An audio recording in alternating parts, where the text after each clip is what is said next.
آخرت کے خزانوں سے جھولیاں بھر رہے ہیں۔ اللہ تعالیٰ نے امت مسلمہ کو جو تحفے عطا فرمائے ان میں بہت بڑا تحفہ ماہ رمضان المبارک ہے۔ میں یہ نہیں کہتا کہ اس مہینے میں رحمت کی بارش ہوتی ہے، میں تو یہ کہتا ہوں اس مہینے میں رحمت کی موسلادھار بارش ہوتی ہے۔ میں یہ نہیں کہتا کہ یہ مہینہ بڑا قیمتی ہے، میں کہتا ہوں یہ مہینہ تو بے پناہ قیمتی، صرف قیمتی نہیں بلکہ اس کا وقت بہت قیمتی۔ ہماری روحانی صحت کے لیے 3 کورس اس مہینے میں کروائے جاتے ہیں۔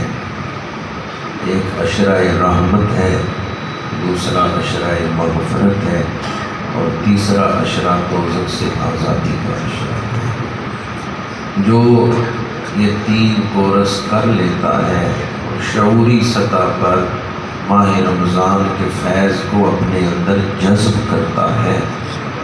جب عید کا چاند طلوع ہوتا ہے وہ مومن اس طرح ہوتا ہے جیسے آج ہی ماں کے پیٹ سے پیدا ہوا ہے، اس کے سارے گناہ بخش دیے جاتے ہیں۔ ماہ رمضان المبارک تو تیزی سے گزر رہا ہے۔ آج 12ویں روزے کی افطاری کے لیے ہم بیٹھے ہوئے ہیں، 17 یا 18 دن باقی ہیں۔ ماہ رمضان المبارک تو تیزی سے گزر رہا ہے۔ آج کی یہ محفل اس لیے بھی منعقد کی گئی کہ کہیں ایسا نہ ہو سارا ماہ رمضان گزر جائے اور ہم اس کے مقصد کو حاصل نہ کر سکیں۔ آئیں ایک بار پھر عزم نو کریں کہ اگر پچھلے دنوں میں کوئی غفلت ہوئی ہے تو جو دن باقی ہیں ان دنوں میں ہم غفلت یا سستی کو قریب نہیں آنے دیں گے، اور پورے ذوق و شوق کے ساتھ، جذبے کے ساتھ، پورے ولولے کے ساتھ روزے بھی رکھیں گے اور نماز تراویح بھی ادا کریں گے۔ میں اس محفل کے انعقاد پر تمام منتظمین کو ہدیہ تبریک خراج تحسین پیش کرتا ہوں، جنہوں نے آج یہ محفل عشرہ مغفرت اور اصلاح معاشرہ منعقد کر کے ہمیں مل بیٹھنے کا، مسجد کے ماحول سے اور محفل کی برکات سے مستفید ہونے کا موقع میسر کیا ہے۔ دعا گو ہوں خالق کائنات منتظمین کو اجر عظیم عطا فرمائے۔ ایک مقصد تو آج کی محفل کا تھا کہ ہم ماہ رمضان کی طرف توجہ دیں، اور دوسرا مقصد ابھی آپ نے دیکھا کہ 3 خوش نصیبوں کو تحائف پیش کیے گئے۔ یہ کثرت سے درود پاک پڑھنے والے ساتھی ہیں۔ ابھی مجھے عاشق خیر الورا قاری قرب صاحب بتا رہے تھے، ساتھی جو درود شریف پڑھتے ہیں روزانہ یہاں سے ان کے حلقے کے جو دوست ہیں روزانہ تقریباً 2 لاکھ مرتبہ درود شریف پڑھ رہے ہیں۔ کوئی ساتھی 1000 دفعہ پڑھ رہا ہے، کوئی 2000 دفعہ پڑھ رہا ہے، کوئی 5000 دفعہ پڑھ رہا ہے۔ یہ سارے ساتھی شام کو جب درود شریف جمع کرتے ہیں تو تقریباً ان کا 2 لاکھ مرتبہ درود شریف روزانہ کا بنتا ہے۔ مجھے بھی اکثر یہ درود شریف روزانہ بھیجتے رہتے ہیں کہ آج فلاں ساتھی نے اتنا پڑھا ہے، آج فلاں ساتھی نے اتنا پڑھا ہے۔ اللہ تعالیٰ کا ہم شکر ادا کرتے ہیں کہ جس نے ان ساتھیوں کے دلوں میں درود پاک کی محبت پیدا کر دی، درود شریف کا شوق پیدا کر دیا۔ ہر راستے کی کوئی نہ کوئی منزل ہوتی ہے، جب آدمی اس راستے پہ چلتا ہے تو وہ راستہ کسی منزل تک پہنچا دیتا ہے۔ درود شریف کی منزل ذات مصطفیٰ، درود شریف کی منزل بارگاہ مصطفیٰ ہے۔ حدیث پاک ہے جامع ترمذی میں، میرے آقا کریم صلی اللہ علیہ وآلہ وسلم نے ارشاد فرمایا کہ قیامت کے دن میرے سب سے زیادہ قریب وہ ہوگا جو سب سے زیادہ درود پڑھنے والا ہے۔ تو اس کا مطلب یہ ہے کہ درود شریف کہاں پہنچا رہا ہے؟ درود شریف درود خاں کو محفل مصطفیٰ میں پہنچا دیتا ہے۔ عجیب فیض ہے آقا تیری محبت کا، درود تجھ پہ پڑھوں اور خود سمجھ جاؤں۔ اللہ تعالی ہم سب کو کثرت سے درود پاک پڑھنے کی توفیق عطا فرمائے۔ یہ اتنا بڑا خزانہ ہے کہ اگر ساری زندگی درود پاک کے فضائل بیان کرتے رہیں، زندگی ختم ہو جائے گی، درود پاک کے فضائل نہیں ختم ہوں گے۔ اللہ تعالیٰ نے اپنے محبوب کے ذکر میں اتنی برکتیں رکھی۔ حضور ہمارے درود کے محتاج نہیں ہیں، ان پہ تو اللہ درود بھیج رہا ہے، ان پہ تو اللہ کے فرشتے درود بھیج رہے ہیں۔ مولانا روم نے مثنوی میں لکھا ہے کہ ہمیں درود شریف پڑھنے کا حکم اس لیے دیا گیا ہے تاکہ رحمت للعالمین کی رحمتوں سے ہمیں بھی حصہ ملے۔ جب درود پڑھنے والا متوجہ ہوتا ہے حضور کی ذات کی طرف تو حضور کی رحمتیں اسے گھیر لیتی ہیں۔ آپ نے سنا ہوگا قدیم حکماء استعارتاً ایک لفظ بولتے تھے سنگ پارس۔ یہ سنگ پارس کیا ہوتا تھا؟ پارس اس پتھر کو کہتے تھے کسی دھات کے ساتھ لگا دیں وہ اس دھات کو سونا بنا دیتا۔ پارس کو تانبے کے ساتھ لگائیں وہ تانبے کو سونا بنا دیتا۔ یہ قدیم حکماء کے ہاں اس کا ذکر ملتا ہے۔ حقیقت میں کوئی ایسا پتھر دنیا میں موجود ہے یا نہیں، پارس کا وجود ہے یا نہیں کہ جس دھات کے ساتھ لگے اس کو سونا بنا دے؟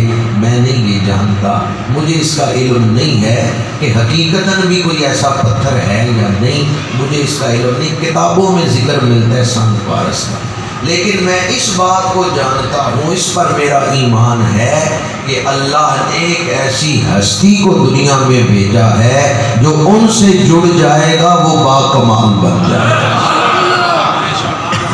وہ جس درخت کے پاس بیٹھے وہ درخت شان والا، وہ جس پتھر کو چوم لیں وہ پتھر شان والا، جس کو نسبت ہو جائے اس ذات اقدس سے اللہ تعالیٰ اس کو بھی شان عطا فرما دیتا۔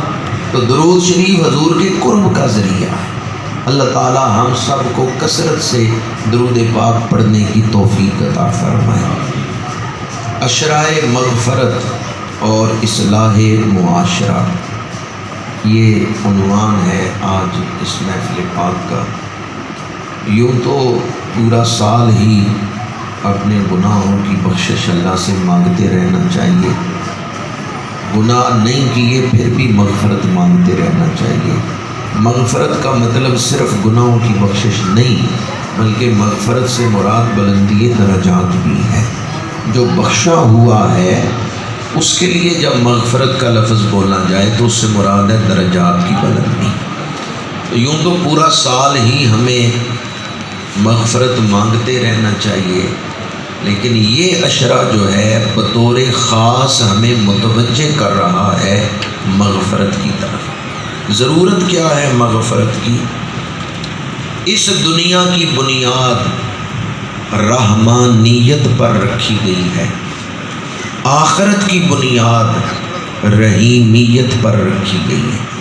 اللہ تعالیٰ کے دو نام رحمت کے حوالے سے معروف ہیں، مشہور ہیں، بسم اللہ الرحمن الرحیم۔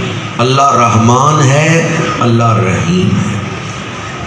اس دنیا کی بنیاد رحمانیت، مسلمان اور کافر سب پہ اللہ نعمتیں کر رہے ہیں۔ اولاد مسلمانوں کو دی ہے تو کافروں کو بھی دی ہے، دولت مسلمانوں کو دی ہے تو کافروں کو بھی دی ہے۔ سورج کی روشنی سب کے لیے ہے، چاہے کوئی اللہ کو مانتا ہے چاہے نہیں مانتا، پانی ہوا سب کے لیے یہ نعمتیں ہیں۔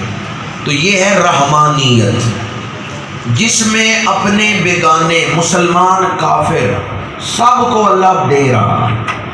اس دنیا کی بنیاد رحمانیت پر رکھی گئی ہے، اور آخرت کی بنیاد رحیمیت پر رکھی گئی ہے۔ آخرت میں ہر کسی پر رحمت نہیں ہوگی، ہر کسی کو نعمت نہیں ملے گی۔ آخرت میں نعمت اسے ہی ملے گی جو حقدار بن کے آئے گا، جو ایمان اور نیک اعمال لے کے آئے گا۔ اور جو ایمان اور نیک اعمال نہیں لے کے گیا، اس کے لیے ایک جگہ بنائی گئی ہے جس کا نام ہے دوزخ، جس کا نام ہے جہنم۔ وہاں اللہ کی رحمت نہیں ہوگی۔ دوبارہ کہہ رہا ہوں، وہاں اللہ کی رحمت، ذرا تصور کریں، جہاں اللہ کی رحمت نہیں، صرف غضب ہے، صرف غضب ہی غضب ہے، وہاں حال کیا ہوگا؟ دوزخ وہ مقام ہے جہاں رحمت نہیں، صرف غضب، صرف عذاب۔ ہم نے اپنے آپ کو روکنا ہے کہیں بے دھیانی میں چلتے چلتے ہم اس جگہ تک نہ پہنچ جائیں جہاں رحمت ہے ہی نہیں، عذاب ہی عذاب۔ کہیں ہمارے پیر اس طرف نہ اٹھنا شروع ہو جائیں کہ جہاں پہنچنے والا رحمت سے محروم ہو جاتا ہے۔ دنیا پہ آخرت کو قیاس نہ کریں، دنیا میں رحمانیت ہے، آخرت میں رحیمیت ہے۔ دنیا میں کافر و مسلمانوں سب کو اللہ عطا کر رہا ہے، لیکن آخرت میں صرف ان پر رحمت ہوگی جو رحمت کے حقدار بن کے جائیں۔ اِلَّا الَّذِينَ آمَنُوا وَعَمِلُوا الصَّالِحَاتِ، جو ایمان لے کے گئے، نیک اعمال لے کے، جو اپنی روحوں کے اندر اللہ تعالیٰ کی رحمت کو حاصل کرنے کی صلاحیت لے کے گئے، استعداد لے کے گئے۔ ایک بیماری ہوتی ہے جو جسم کو لگتی ہے، ایک بیماری وہ ہے جو روح کو لگتی ہے۔ جسمانی بیماریاں جب موت آئی ختم ہو گئی، جسم جو مر گیا۔ جسمانی بیماریاں لگی ہی بدن کو تھیں، بدن مر گیا۔ جسمانی بیماریاں قبر میں ساتھ نہیں جاتی، لیکن روحانی بیماریاں قبر میں بھی ساتھ ہیں۔ حسد، بغض، کینہ، دنیا پرستی، گناہوں کی خواہشیں، یہ روحانی بیماریاں ہیں۔ روحانی بیماریاں قبر میں بھی ساتھ ہیں۔ ہاں، جو دنیا میں اصلاح کر کے گیا، صحت مند روح لے کے گیا، اس کے لیے قبر جنت کا باغ بن گیا۔ اور جو بیماریاں لے کے گیا، روحانی بیماریاں، جتنی بڑی بیماریاں ہوں گی اتنا بڑا عذاب ہوگا۔ مغفرت کیا ہے؟ یا اللہ، گناہ کر کے میں نے اپنی روح کو جو داغ لگائے، جو زخم لگائے، جو بیماریاں لگائیں گناہ کر کے، یا اللہ اپنے فضل سے وہ اثرات گناہوں کے مٹا دے، میری روح کو صحت مند بنا دے، میرے باطن کو پاک بنا دے، میرے اندر کو ستھرا بنا دے۔ یہ ہے مغفرت طلب کرنا کہ یا اللہ گناہوں کے اثرات میرے اندر سے ختم کر دے۔ قلب سلیم وہ ہوتا ہے جو روحانی بیماریوں سے سلامت ہو گیا، بچ گیا، محفوظ ہو گیا۔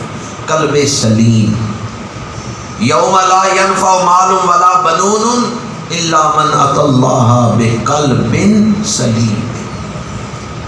تو مغفرت کون مانگے گا؟ اب تک تو میں نے بتایا کہ مغفرت کی ضرورت کیا ہے۔ دو اہمیتیں میں نے بیان کی، ایک تو یہ کہ دنیا کی بنیاد رحمانیت پہ، آخرت کی رحیمیت۔ دوسری بات یہ کہ گناہ روحانی بیماریاں ہیں، جو روحانی بیماریاں لے کے جائے گا وہ مبتلا عذاب ہوگا۔ اس لیے ہمیں ضرورت ہے کہ ہم بخشش مانگیں، مغفرت مانگیں، تاکہ اس دنیا کے بعد جو زندگی ہے اس زندگی میں ہم اللہ کی رحمت کے حقدار بن جائیں۔ مغفرت کون مانگے گا؟ مغفرت وہی مانگے گا جو مومن ہے۔ جو مغفرت نہیں نہ مانگتا اس کے دل میں ایمان کوئی نہیں۔ اصول تفسیر میں سے ایک اصول یاد رکھیں، قرآن پاک کی صورتوں کا آغاز اور اختتام آپس میں گہرا تعلق رکھتا ہے۔ جو بات کسی صورت کے پہلے رکوع میں ہوتی ہے وہی آخری رکوع میں ہوتی ہے۔ 40 رکوعوں پر مشتمل صورت ہے سورہ بقرہ، لیکن سورت کے آغاز میں جو مضمون ہے آخرت میں بھی وہی مضمون۔ جہاں سے بات شروع ہوئی درمیان میں بہت سارے مضامین بیان کر کے آخر میں بات وہیں لا کے سمیٹی جاتی ہے۔ تو سورتوں کا آغاز اور اختتام آپس میں گہرا تعلق رکھتا ہے۔ اب وہ جوڑ نکالنا کہ ابتدا اور اختتام آپس میں تعلق کیسے رکھتے ہیں، یہ مفسرین کا کام۔ سورۃ بقرہ کے شروع میں ہے وَبِالْآخِرَةِ هُمْ يُوقِنُونَ، اہل ایمان آخرت پر یقین رکھتے ہیں۔ آخری آیت میں ہے وَاعْفُ عَنَّا وَاغْفِرْ لَنَا وَارْحَمْنَا أَنْتَ مَوْلَانَا فَانْصُرْنَا عَلَى الْقَوْمِ الْكَافِرِينَ۔ اہل ایمان دعا مانگتے ہیں یا اللہ ہمیں بخش دے، وَاعْفُ عَنَّا معاف کر دے، وَاغْفِرْ لَنَا بخش دے، وَارْحَمْنَا ہمارے اوپر رحمت فرما۔ وَاعْفُ عَنَّا وَاغْفِرْ لَنَا وَارْحَمْنَا۔ اب پہلے رکوع کا اور آخری آیت کا آپس میں تعلق کیا ہے؟ پہلے رکوع میں ہے مومن آخرت پہ یقین رکھتے ہیں، اور سورہ بقرہ کی آخری آیت میں ہے وہ دعا مانگتے ہیں یا اللہ ہمیں بخش دے۔ اب بخشش کون مانگے گا؟ جس کا آخرت پر یقین ہے، جس کا ایمان ہے کہ گناہوں کی وجہ سے سزا ہوگی، وہی بخشش مانگے گا۔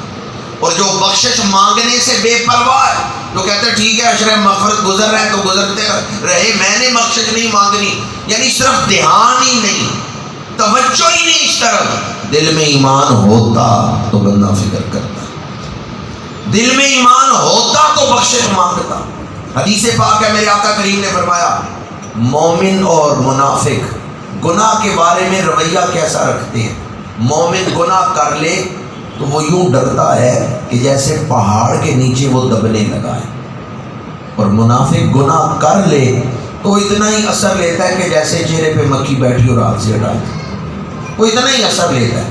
جو گناہ کے بعد صرف اتنا ہی فکر مند ہو کہ ناک پہ مکھی بیٹھی اور میں نے ہٹا دی، جو اتنا فکر مند ہو گناہ کے بعد، اس کے دل میں ایمان نہیں ہے۔ ایمان والا یہ سمجھتا ہے کہ جیسے میں کسی بڑے پہاڑ کے نیچے دبنے لگا۔ اس لیے دعا مانگنی چاہیے یا اللہ ہمیں ایمان کامل نصیب فرما، یا اللہ ہمیں بخشش مانگنے والوں میں شامل فرما، اور ہمیں بخشے ہوئوں میں شامل فرما۔ والدین فوت ہو چکے، دادا پردادا فوت ہو چکے، یہ اشرۂ مغفرت ہے، صرف اپنے لیے ہی نہ بخشش مانگے، ان کے لیے بھی بخشش، یہ آباء و اجداد کے لیے بھی بخشش مانگنے کا اشرہ ہے۔ اپنے لیے تو بخشش مانگ رہے ہیں، والدین کے لیے بھی مانگے، حضور کی ساری امت کے لیے بخشش مانگے۔ امام طبرانی نے حدیث پاک کو نقل کیا، اگر کوئی ایک دفعہ یہ کہے یا اللہ حضور کی ساری امت کو بخش دے، امت کی تعداد کے مطابق دعا کرنے والے کو نیکیاں عطا کر دی جاتی ہیں۔ اللہم اغفر لی وللمؤمنین والمؤمنات، یہ طبرانی شریف کے الفاظ ہیں۔ میرے آقا کریم نے فرمایا جو ان الفاظ سے حدیث پاک میں الفاظ آئے، جو ان الفاظ سے دعا مانگے گا، ہر امتی کی طرف سے ایک نیکی اس کے نامہ اعمال ملے۔ عرب امتی ہیں تو جو یہ دعا مانگے گا 1.5 ارب نیکیاں اس کے نامہ اعمال میں لکھ دی جائیں۔ اپنے لیے بھی بخشش مانگیں، اپنے والدین کے لیے بھی بخشش مانگیں، آباء و اجداد کے لیے اور حضور کی ساری امت کے لیے بخشش مانگیں۔ دوسری بات جو آج عنوان میں ہے، اصلاح معاشرہ، اشرائے مغفرت اور اصلاح معاشرہ۔ ایک بندہ سنور جائے تو جہاں وہ بیٹھے گا وہاں امن ہوگا، سکون ہوگا۔ ایک گھر سنور جائے تو وہ محلے میں اچھا کردار ادا کرے گا، اور اگر پورا معاشرہ ہی متقی بن جائے، پورا معاشرہ ہی متقی بن جائے۔ حضرت امیر حمزہ رضی اللہ تعالیٰ عنہ شہید ہو چکے ہیں، آپ کی بیٹی مکے میں ہے۔ ایک صحابی کو حضور نے بھیجا ہے کہ انہیں لے آؤ مدینہ منورہ میں، وہ آ گئی مدینہ منورہ میں۔ 3 دعوے دار کھڑے ہو گئے، یا رسول اللہ ہم اس کی پرورش کریں گے۔ مولا علی شیر خدا عرض کرتے ہیں یا رسول اللہ میں اس کی پرورش کروں گا۔ حضرت جعفر طیار کہتے ہیں یا رسول اللہ میں اس کی پرورش کروں گا۔ اور جو صحابی لے کے آئے تھے وہ کہتے ہیں یا رسول اللہ میری بھی یہ رشتہ دار ہے، میں ان کی پرورش کروں گا۔ میرے آقا کریم نے دعا مانگی، یا اللہ تیرا شکر ہے جس معاشرے میں بچیوں کو ذبح کیا جاتا تھا، آج ایک بچی کی پرورش کے لیے آپس میں بحث ہو رہی ہے کہ میرا حق زیادہ بنتا ہے، میرا حق زیادہ بنتا ہے۔ معاشرہ ہی متقی، معاشرہ ہی اہل تقویٰ کا۔ آج جس طرف ہمارا معاشرہ جا رہا ہے، وقت نہیں کہ اب میں آپ کے سامنے تشریح کر سکوں، صرف اتنا ہی عرض کروں گا کہ اصلاح معاشرہ میں اپنا کردار ادا کریں، ورنہ یہ معاشرے سے دور بھاگیں گے، تنہائی کو پسند کریں گے اور جنگلوں میں رہنا پسند کریں گے کہ انسان ہی انسان نکلتا ہے۔ عورت مارچ 8 مارچ کو وہ نکلتا ہے جس میں وہ نعرہ لگاتی ہیں میرا جسم میری مرضی، اور اس میں وہ مردوں کے خلاف بھی نعرے لگاتی ہیں، حالانکہ مرد تو عورت کا دشمن نہیں ہے، عورت ہی عورت کی دشمن ہے۔ پوتی پیدا ہوتی ہے نا، پوتری، تو دادی کہتی ہے میں نے تو پوتے کے کپڑے سلائے ہوئے تھے، دادی کہتی ہے مجھے تو امید تھی پوتا ہوگا، اب یہ جو پیدا ہوئی ہے یہ بھی عورت ہے، اور جو بول رہی ہے کہ مجھے تو پوترے کی امید تھی، یہ کون ہے؟ تو کون عورت کی مخالفت کر رہی ہے؟ ساس اور بہو لڑ رہی ہیں، بہو ساس کو نہیں برداشت کرتی، ساس بہو کو، ساس بھی عورت ہے بہو بھی، مرد بیچارہ تو درمیان میں پھنسا ہوا ہے۔ ننند اور بھابھی لڑ رہی ہیں، دونوں عورتیں ہیں، عورت ہی عورت کی دشمن ہے، عورت ہی عورت کو برداشت کرنے کے لیے تیار ہے۔ اور آپ سے پوچھ رہا ہوں، اگر عورت پردہ نہیں کرتی تو ذمہ دار کون ہے؟ عورت یا مرد؟ اگر عورت بگڑی ہوئی ہے تو مرد ذمہ دار ہے۔ اصلاح معاشرہ کی ذمہ داری مردوں پہ ہے، اگر عورت بگڑی ہوئی ہے تو ذمہ دار مرد ہے۔ کلکم راع وکلکم مسئول عن رعیتہ۔ میرے آقا کریم صلی اللہ علیہ وآلہ وسلم نے ایک اور حدیث پاک میں فرمایا کہ وقت آئے گا جب تمہاری عورتیں تمہاری بات نہیں مانیں گی، اور پھر فرمایا جب عورتیں بات نہیں مانیں گی معاملات تمہارے ہاتھوں سے نکل جائیں گے۔ طویل حدیث ہے، وقت نہیں کہ میں وہ ساری سناؤں۔ آخر میں جا کے حضور نے فرمایا جب وہ وقت آ جائے گا پھر غیر مسلم اقوام تمہارے اوپر چڑھ دوڑیں گی، لیکن آغاز کہاں سے ہوا؟ عورتوں کی اصلاح۔ بڑی بڑی اچھی نیک عورتیں بھی ہیں، ساری عورتیں ایک جیسی نہیں ہیں، لیکن بالعموم جو معاشرے میں ایک ہوا چلی ہوئی ہے اس حوالے سے میں عرض کر رہا ہوں کہ ہمیں اپنی ذمہ داری کا احساس کرنا چاہیے۔ جب معاشرہ ہی نیکوں کا ہوگا نیکی کرنا آسان ہے۔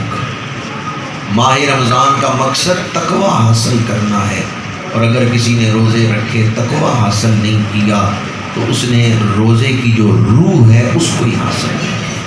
اللہ تعالی ہمیں ماہ رمضان کے پیغام پر عمل کی توفیق عطا فرمائے۔